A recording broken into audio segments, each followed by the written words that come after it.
India ने second टी20 match में Zimbabwe को 90 रन से हरा दिया है और इस तरह टीम इंडिया ने सीरीज अपने नाम कर ली हुई है। श्रेयस अय्यर की कप्तानी में ये तीसरी सीरीज है जो इंडिया खेल रहा है। पहली सीरीज आयरलैंड के खिलाफ थी, वो व्हाइट वॉश हुए थे। दूसरी सीरीज इंग्लैंड के खिलाफ थी, वो भी व्हाइट वॉश इंडिया हुआ था। और तीसरी सीरीज में अब इंडिया जो है वो जिम्बाब्वे को व्हाइट वॉश करने जा रहा है। इंडिया ने एक अपना स्लोगन बनाया था इस सीरीज में आने से पहले, वो था रोको नहीं ठोको, और उस पर वो पूरा उतरे हैं जी। इंडिया ने बहुत ही ठोका है जिम्बाब्वे को।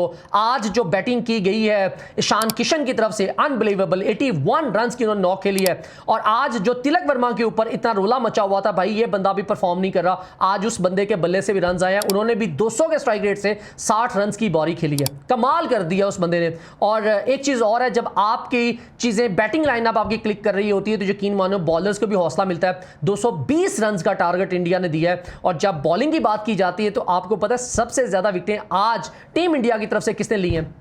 अभिषेक शर्मा ने। उनको जी ओवर करवाने के लिए लाया जाता है। आज मेरे ख्याल से 12वां 13वां ओवर करने के लिए आते हैं और वो 3 ओवर फेंकते हैं और 3 ओवर में उनको सिर्फ और सिर्फ 17 रन लगते हैं और वो 3 खिलाड़ियों को भी आउट कर जाते हैं। और आज तो इंडिया के सारे बॉक्सेस जो हैं वो टिक हो गए हुए थे। शानदार किस्म की बैटिंग की है, शानदार किस्म की बॉलिंग की है। चलें स्टार्ट से शुरू करते हैं। आज जिम्बाब्वे ने, सिकंदर रजा ने टॉस जीता और टॉस जीतकर इस फट्टा विकेट के ऊपर इंडिया को कहा जी आप लोग बैटिंग कीजिए। और यकीन मानो श्रेयस अय्यर का कहना यही था कि हम तो चाहते ही यही थे भाई, कि हम तो बैटिंग करना चाह रहे थे, आपने फ्लैट ट्रैक में दे दिया है, और क्या चाहिए। हमारे बॉलर्स ने, जो बैट्समैन है, पिछले मैच में सही तरह से बारी नहीं ले सके थे, इस बार हम पूरी बारी लेंगे और उन्होंने मजा करवाया भी है। आज स्टार्ट जो है टीम इंडिया का काफी ज्यादा स्लो रहा, डाउन रहा। सिकंदर रजा पहला ओवर करने के लिए आते हैं, उनको मैसिव किस्म के 2 चौके मारे जाते हैं अभिषेक शर्मा की तरफ से और उसके बाद अभिषेक शर्मा आउट होकर चले जाते हैं क्योंकि वो स्लॉगिंग कर रहे होते हैं, लेकिन एकदम से जब रोकने जाते हैं वो पॉइंट के ऊपर वो कैच अपना पकड़ा देते हैं। लेकिन नेक्स्ट ओवर जब करवाने के लिए, थर्ड ओवर करवाने के लिए ग्रावा को बुलाया जाता है। आपने फर्स्ट टी20 मैच में भी देखा होगा, सेम ऐसे ही थर्ड ओवर करवाने के लिए ग्रावा को बुलाया जाता है और ग्रावा के आगे कौन होता है? सूर्यवंशी। सूर्यवंशी तो इसकी ग्रावा की शक्ल देखते ही उसको गुस्सा चढ़ जाता है। यकीन मानो मुझे वाइब आ रही होती है कि बल्ला मारने जाएगा इसको। एक बॉल डॉट की है सूर्यवंशी ने, बस अगली बॉल के ऊपर चौका छक्का चौका चौका मारे जा रहा था।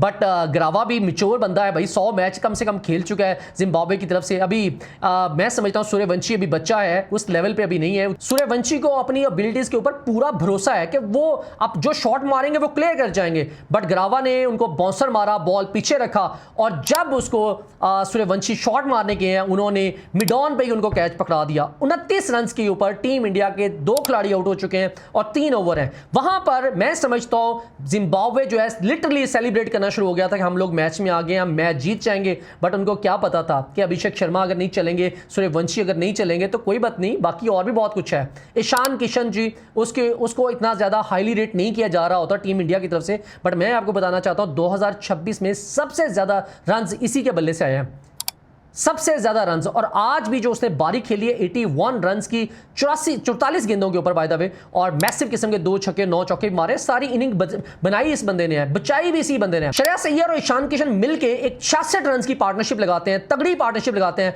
और उसके बाद श्रेयस अय्यर आउट होकर चले जाते हैं। श्रेयस अय्यर की जो आज की बारी थी वो 20 गेंदों के ऊपर 25 रन की थी, कोई तगड़ी बारी नहीं थी। बट जो उन्होंने स्ट्राइक रोटेट किया ईशान किशन के साथ आगे मिलकर, वो कमाल थी। क्योंकि टॉप पे ही आपके पहले 3 ओवर्स में ही टॉप क्लास प्लेयर्स जो हैं, आपके सुपरस्टार आपके जो है वो आउट हो जाते हैं। तो मैं समझता हूं कि श्रेयस अय्यर को ये बारी ऐसे ही खेलनी चाहिए थी, उन्होंने ऐसे ही खेली है। बट उसके बाद जो तिलक वर्मा आए हैं यार, अनबिलीवेबल, सारा मैच का पासा ही उस बंदे ने पलट दिया फेंट के। हालांकि इस बंदे के ऊपर टैगलाइन लगी हुई थी कि इंडिया पाकिस्तान का एशिया कप का फाइनल मैच में इस बंदे ने परफॉर्म किया, उसके बाद परफॉर्म नहीं किया। लेकिन आज देख लो भाई, फिर से बंदा परफॉर्म कर गया नीचे से आके।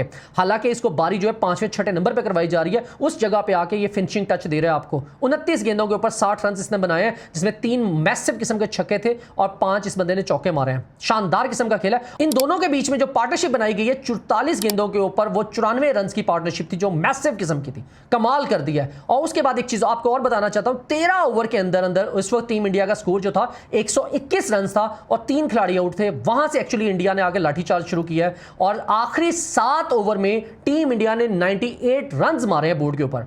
कमाल कर दिया इन दोनों ने, मार मार के पागल कर दिया जी। और उसके बाद जाके ईशान किशन आउट हो जाते हैं, मेरे ख्याल से 18वें ओवर में जाके आउट होते हैं। मैं आपको बताना चाहता हूं 14 ओवर करने के लिए बुलाया जाता है ब्लेसिंग मुजरबानी को, वो 16 रन खा के जाते हैं जिसमें 3 चौके कंसेक्टिव मारे जाते हैं। उसके बाद जी 15 ओवर करने के लिए सिकंदर रजा को बुलाया जाता है, वो भी 2 चौके 1 छक्का खा के जाते हैं, 21 रन खा के जाते हैं। 16वां ओवर करने के लिए ब्रेड इवन को बुलाया जाता है, वो भी 13 रन खा के जाते हैं। 17 ओवर करने के लिए दोबारा से ग्रावा को बुलाया जाता है, वो बंदा 17 रन उसमें खा के जाता है। और जब 19वां ओवर करने के लिए बुलाया जाता है ब्लेसिंग मुजरबानी को, वो भी 2 मैसिव किस्म के सिक्सेस खा के जाता है, 14 रन इस तरह खाता है। तो इस तरह टीम इंडिया ने एक तगड़ा स्कोर जो है वो बोर्ड पे लगा दिया था। और अगर देखा जाए बॉलिंग की अगर बात की जाए तो टीम जिम्बाब्वे की तरफ से सिकंदर रजा हैं जिनको विकेट नहीं मिली और मैसिव किस्म का स्कोर भी पड़ा है, 4 ओवर में 47 रन उन्होंने दिए।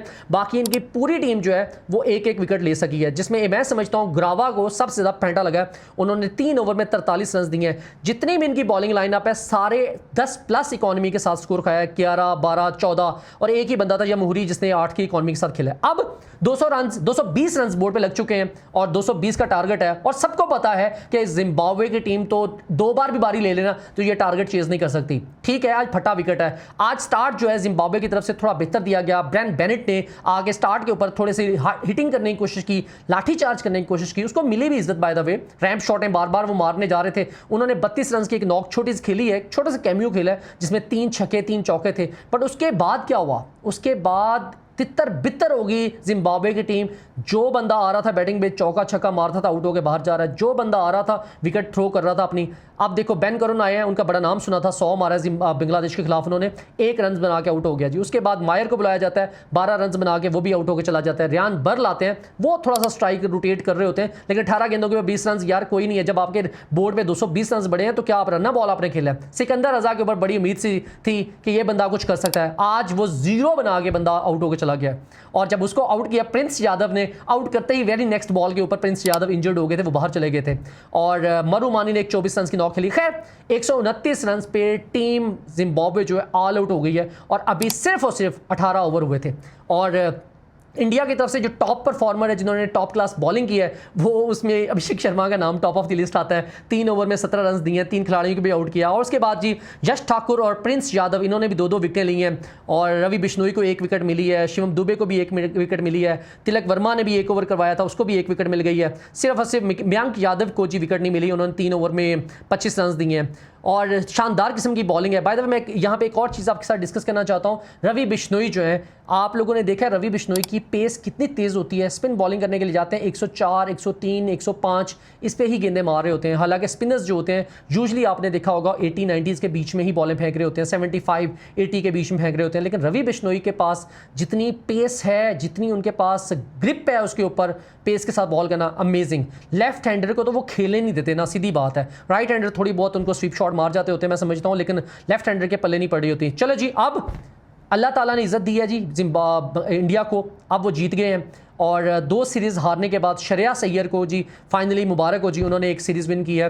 जिम्बाब्वे में वो खेल रहे थे लेकिन आपके पास भी बॉलिंग ऑप्शंस जो मैं समझता हूँ इतने तगड़े नहीं थे, एक्सपीरियंस नहीं थे, बट IPL के सुपरस्टार हैं जी।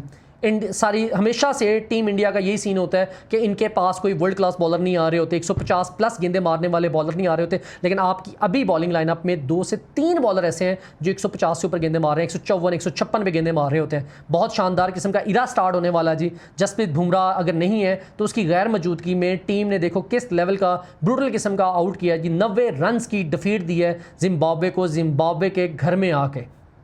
यहाँ पर जिम्बाब्वे को हराना उनके घर में बड़ा टफ हो जाता होता है। बड़ी टीमें नो डाउट हरा सकती हैं, लेकिन छोटी टीमें जो ही आती हैं बीच में से तो बड़ा टफ हो जाता होता है। सो मुबारक हो जी टीम इंडिया को। अब एक T20 मैच रह गया जो कि कल ही खेला जाएगा। ये 4 दिनों के अंदर अंदर T20 मैचेस रखे गए थे और मेरे ख्याल से मैं आपको भी से बताना चाहता हूँ, एडवांस प्रेडिक्शन करना चाहता हूँ कि टीम इंडिया जो है कल वाइट वॉश करने जा रही है जिम्बाब्वे को। कल इजीली टीम इंडिया जो है वो जीत जाएगी। सूर्यवंशी स्टार्ट बहुत ज़बरदस्त किस्म का देके जाते हैं। ठीक है, सूर्यवंशी को मैं समझता हूँ इतना मार्जिन देना है। अगर वो अकेला खड़ा होगा 50 मार देगा, जैसे पिछली बार उसने 18 गेंदों के 50 रन मार दिए थे और आज भी वो अपना 20 रन बना के बंदा आउट हो गया, लेकिन उसने अपना स्टार्ट अच्छा दे दिया हुआ था। और उसके बाद रहती सहती कसर जो है ईशान किशन आगे पूरी कर देते हैं। अब नीचे से तिलक वर्मा भी हैं, शिवम दुबे भी हैं, अब तो रिंकू सिंह भी थे। बाय द वे रिंकू सिंह और शिवम दुबे के बल्ले से सिर्फ 1 चौका 1 छक्का ही आया था, उनके पल्ले से ज़्यादा नहीं आया क्योंकि गेंदें उनको बहुत ज़्यादा नहीं मिली। जैसा कि रिंकू सिंह को सिर्फ 8 गेंदें मिली थी और 12 रन बनाए हैं। शिवम दुबे को 3 गेंदें मिली हैं, वो नॉट आउट आए, उन्होंने 6 रन बनाए हैं। अगर इनको भी थोड़ी सी और गेंदें ज़्यादा मिल जाती तो यकीन मानो ये स्कोर कहाँ का कहाँ ले जाते।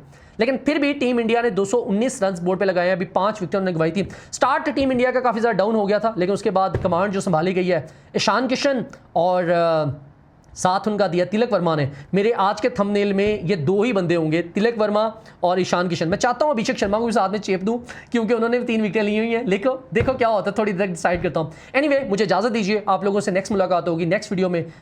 चैनल को सब्सक्राइब कर लो, बेल आइकन जरूर दबाओ ताकि आने वाली हर वीडियो आप तक पहुँच सके। अल्लाह हाफिज़।